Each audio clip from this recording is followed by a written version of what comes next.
If you're a small business owner who values your time and you want to get your workout done as quickly and as safely as possible, this is exactly what I do to warm up to stay in shape along with my clients and all of the best athletes that I know. Enjoy. So if we take a look here at this pyramid, this graphic is extremely important to understand how to warm up. There's three components. There's a general warm up, there's a dynamic warm up, and there's a specific warm up. Essentially, the size of which each section is on the pyramid is the amount of time it should take you to warm up. Now, this can change. For example, if you live somewhere cold versus somewhere warm, the general warm up might take longer because this is just getting your body physically warm. It's getting a little bit sweaty, getting your heart rate up, whatever. Super simple.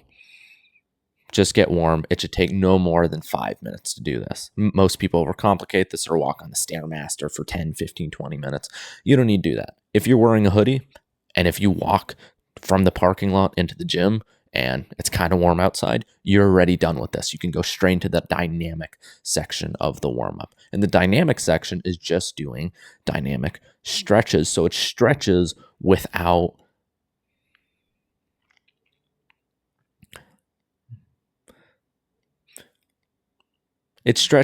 holding. So instead of holding a stretch, I'm pulsating in and out repeatedly. And I'll do a couple rounds of that for the main joint. So if we look down here, the requirements for general is to get physically warm. The requirements for dynamic is to just loosen your joints. So you're going to do dynamic stretches for the main muscles. So for example, if I'm about to do a incline dumbbell press, so I'm about to do some type of bench press, I'll warm up my chest by doing dynamic stretches, I'll warm up my wrist, and I'll warm up my back a little bit just because that's used as more of like a stabilizer muscle and you have to pin it down in order to stay stable.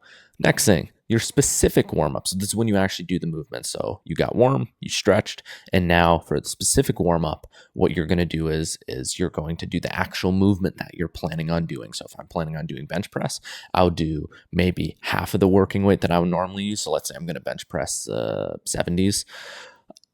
I'm going to bench press the 70s, so I'll start with 35s, and then I'll go up to maybe 60s, and then I'll do maybe 70 for 1, and then I'll do 70 for 10 or 12 or however many reps that I'm doing it for. That's it. It's super, super simple, and so many people overcomplicate this. To simplify it even further, just so you understand, all that you have to do is just do a couple of light sets. And if you feel warm, you can just jump straight into it. You don't have to do 2-3 warm-up sets before each exercise, especially if it's the same muscle group. So if I'm doing dumbbell bench press and then incline dumbbell bench press, I don't need to do multiple warm-up sets. I can do one.